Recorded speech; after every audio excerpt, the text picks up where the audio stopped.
Back again so soon. That's right, for another video. I'm actually getting better. I'm getting things cleared off my plate, which is beautiful. Anyway, what I want to talk about is being independent in comics versus being dependent on comics. Now, the truth is there's a bit of a cocktail. There's maybe a sweet spot. It might be a little different for everybody, especially at different points in your comic book career, assuming that you are a creator.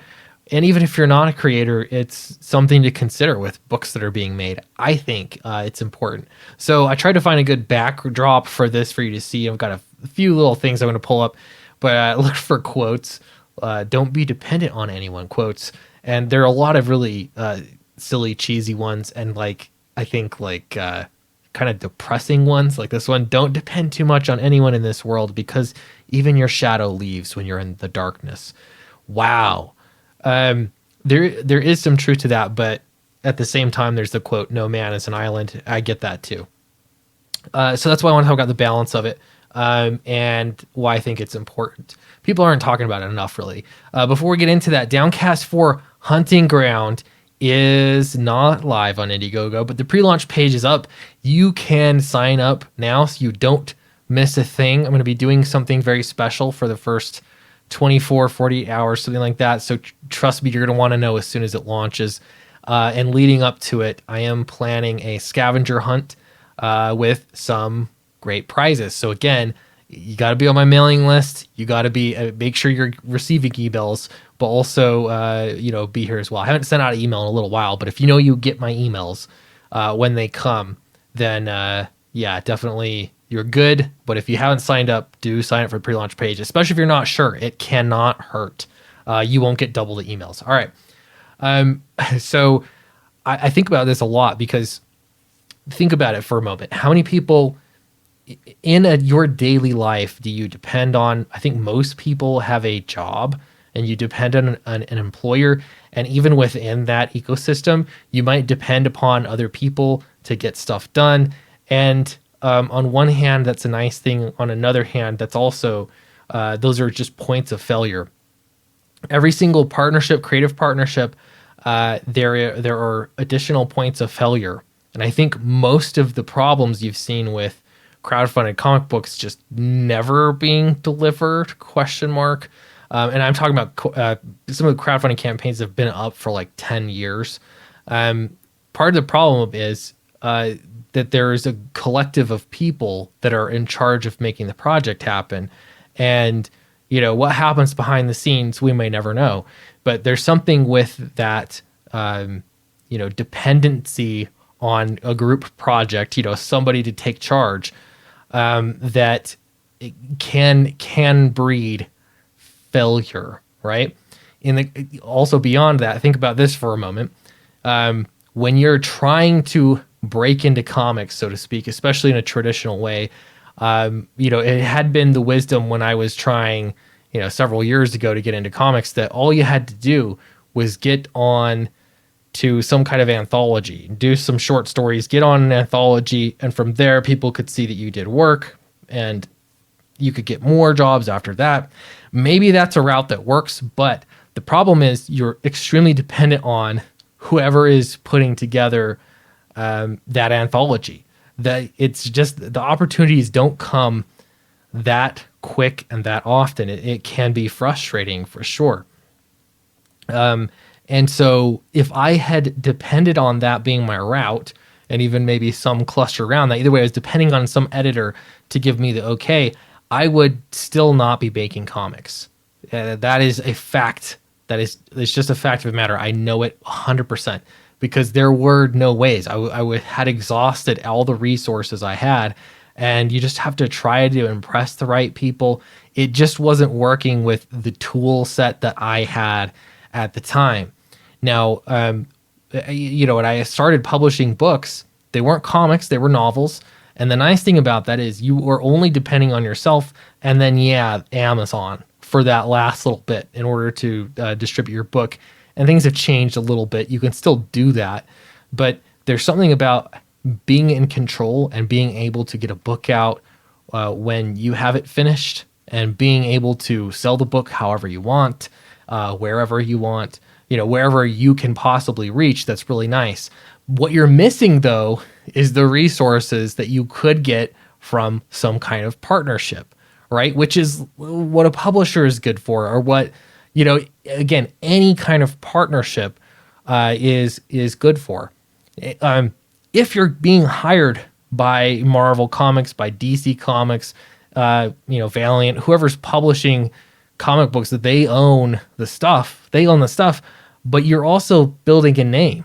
And I think in crowdfunding, having a name ahead of time from some of these big publishers, from having been dependent on those big publishers, at least at some point in your career, you could benefit from. That's actually really good in those cases. But at some point, it becomes a burden. It's actually limiting because, and I don't think it's, based on what jobs you might get or may not get. But it has a lot to do with when they decide that you're finished and they're phasing you out or something, then what is there left to do? If you're going to continue to work in the industry, you got to depend on other organizations less. Like if you can control it, that's how much better off are you? Now, I'm not the kind of person that would say you can completely just do it on your own. I mean, technically, if you're an audience of one, all you need are hands. You can draw your own stuff, write your own stuff, color your own stuff, print it out on, whatever you can, or just draw it on paper, and you can read it yourself and you can make comics. And so to that degree, yes, you can do it. So then what is the balance? Well, I think honestly, something that I've been noticing is that I need to look at and pay more attention to what is a suitable agreement. If you're thinking about a crowdfunding platform, for instance, rather than just having it be a given, like, yeah, I'm using Indiegogo. Well, you should look at how much they're going to take. You should look at what kind of reach they're going to give you, in exchange for that. And my decision is to use Indiegogo, by the way, for my next campaign.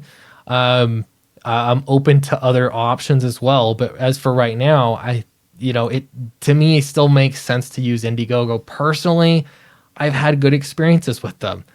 I don't really like some of the things that are going on, but anyway, this is not a video about Indiegogo in particular, but it's the principle of not being dependent on anything or anyone, because you already have so many dependencies. If I am spending such a finite amount of my time making comics as sort of my side gig, I don't want to have a boss.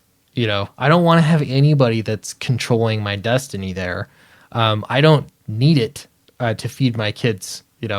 I work, over 40 hours a week doing that kind of stuff, right? This for me is fulfillment. And so it's, I gotta make it work for me. Obviously, this is going to be different for everybody. So my point is, I think there are some times, especially at the beginning, maybe you get a good option and you're going to need to be dependent on a publisher or, anybody. Maybe you're going to need that, and that's going to be the way that you are able to initially make comics. Or it could be the opposite, like me, and the only way you're going to make comics is if you become more independent to start off with, and then maybe build out some partnerships later on. But the point is that you have to be fluid. The goal for me, like what would be the most perfect thing would be to be completely independent, 100%, uncancelable. You can say whatever you want. There's no publisher that's going to cancel you over anything you say or don't say. There's no way you can be boycotted out of existence. That would be perfect. That I don't think is realistic most of the time. On the other hand, being completely dependent on a publisher, that's why, a publisher or anyone for that matter, we've seen so many people come into the comics industry and disappear quietly from the comic book industry. And I'm sure it's more complicated, but I guarantee you there are a number of people that they lose that one contract, they stop getting work, they, whatever it is, and full stop. it's over. There are no other options. And so, yeah, take independence when you can get it and when it makes sense. And make deals, make partnerships, make alliances, whatever you got to do when you got to do that. As long as you can handle the cost, there's always something else that you have to give in those kinds of exchanges. And so, is it worth it? I don't know. Most of the time, independence is the way to go. Anyway, let me know what you think in the comments below. I'd love to know. I'm going to continue to make videos. Check out Downcast 4 Hunting Ground. It will be on Indiegogo. Sign up for the pre-launch page. We've got some fun stuff that are going to start up with the promotion of this. But obviously, Fatal is the priority. I've been working with the printer. They ran into a few little issues. I'm hoping they're getting things solved. My goodness, it's just been one thing after another, but we are making progress. So I'm excited to get that book out. Thanks so much, and I'll see you in the next video.